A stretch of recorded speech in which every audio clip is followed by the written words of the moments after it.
बहुत को दिया गया है। गुरु को भगवान का दर्जा दिया गया है। गुरु भगवान नहीं है, लेकिन भगवान के प्रतिनिधि हैं, और गुरु वो है जो भगवान के शुद्ध भक्त हैं। इसलिए हमारे श्रील प्रभुपाद जी कहते थे कि गुरु वो हैं जो पूर्णतः कृष्ण से आसक्त हैं, जो तत्पर हैं भगवान कृष्ण की सेवा में।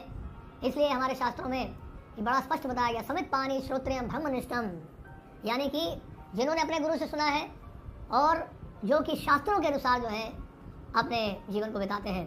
तो प्रमाणिक गुरु के बारे में हमारे शास्त्रों में कई जगह उल्लेख मिलता है। जैसे श्री रूप गोस्वामी उपदेशामृत में लिखते हैं, वाचो वेगम मनसः क्रोध वेगम जिह्वा वेगम उदरोपस्थ वेगम एतान वेगान युवशहेत धीरा सर्वाम अपीमाम पृथ्वीम सशिष्या, यानी कि जितने वेग हैं, वाणी का वेग, जीवा का वेग, मन का वेग, क्रोध का वेग, इन सभी वेगों को जो सहन करता है वो पूरे संसार भर में शिष्य बनाने के लिए योग्य है।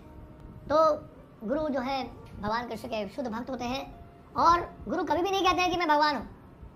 गुरु वो होते हैं जो हमेशा ये बोलते हैं कि सभी धर्मों को त्याग कर क्या करो, भगवान श्री कृष्ण की शरण लो, क्योंकि भगवान श्री कृष्ण गीता में कह रहे हैं सर्वधर्मान परित्यज्य मामेकम शरणम व्रज, सभी धर्मों को त्याग कर केवल मेरी शरण में आओ। तो गुरु क्या कहते हैं, आप सभी धर्मों को त्याग कर भगवान श्री कृष्ण की शरण में जाओ। तो प्रमाणिक गुरु जो है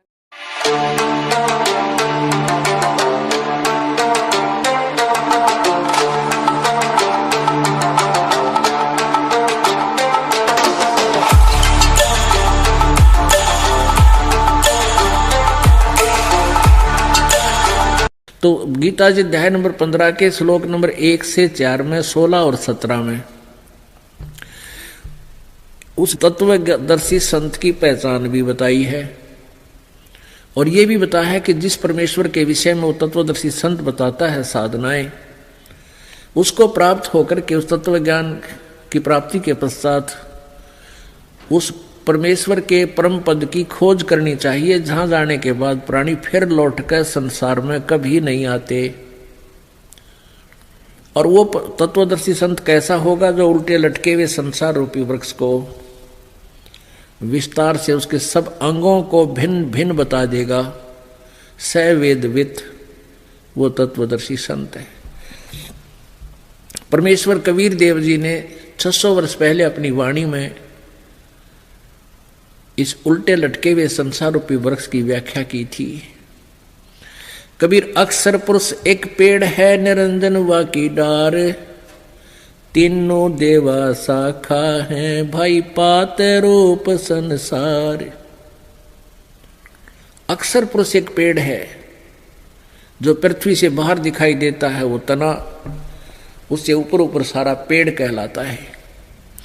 और ये तना तो अक्षर पुरुष है, एक निरंजन वा की डार, ये ब्रह्म उसकी एक मोटी डार है, और उसके एक डार के 3 शाखा है, वो ब्रह्मा विष्णु महेश तीनों गुण, तीनों देवा शाखा है, और पात रूप संसार। ये देखिएगा,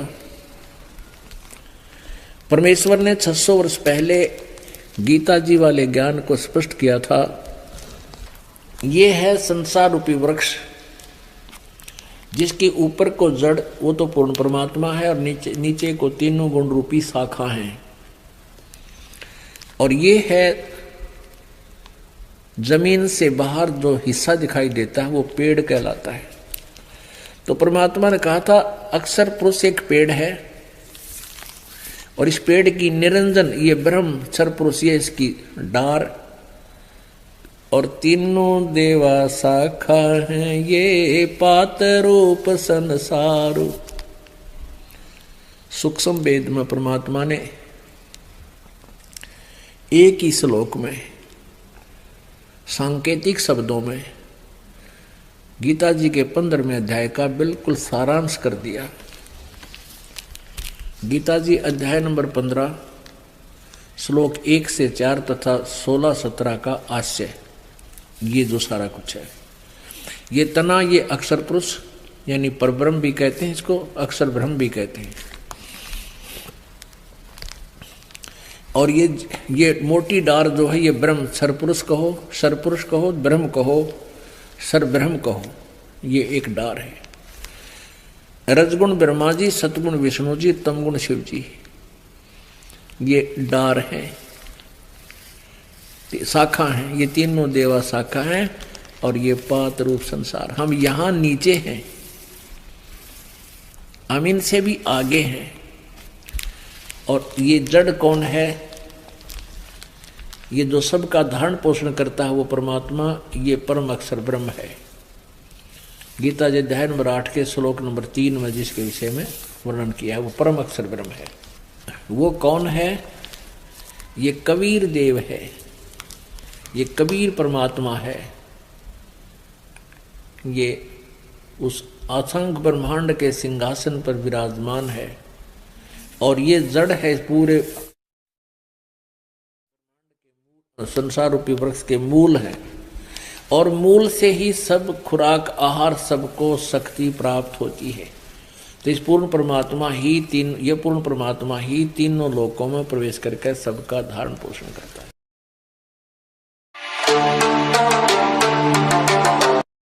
ये उड़जेड़ा कब कहां से उलझा हुआ है? गीता जी अध्याय नंबर 18 का श्लोक नंबर 66 है। यो सब के लिए आंख में कुणक बना रहा। ये देखिएगा पवित्र गीता जी,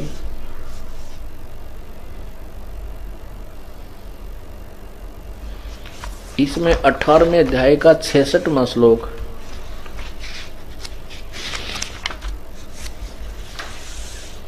अध्याय नंबर 18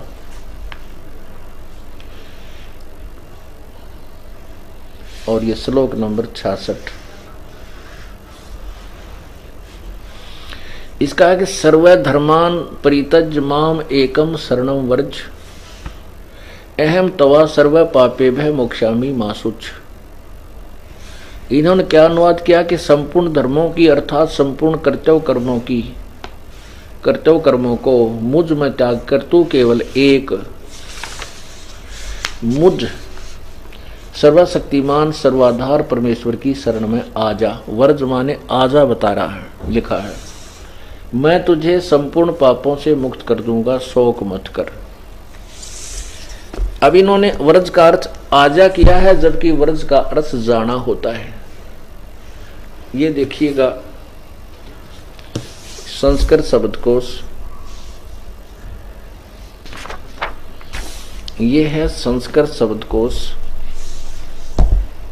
और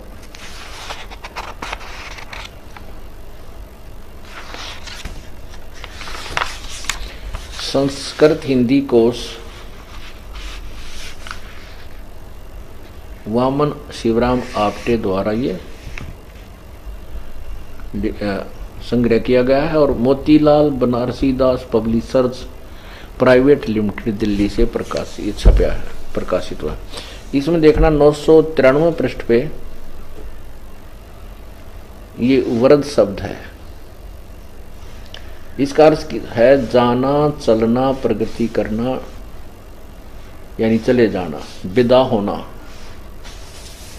आदि आदि। नीचे भी है वर्जनम, ये देखिएगा वर्जनम घूमना फिरना, यात्रा करना, विसर्जन, निर्वासन और देश निकाला, यानी जाना होता है ना कि आना होता है।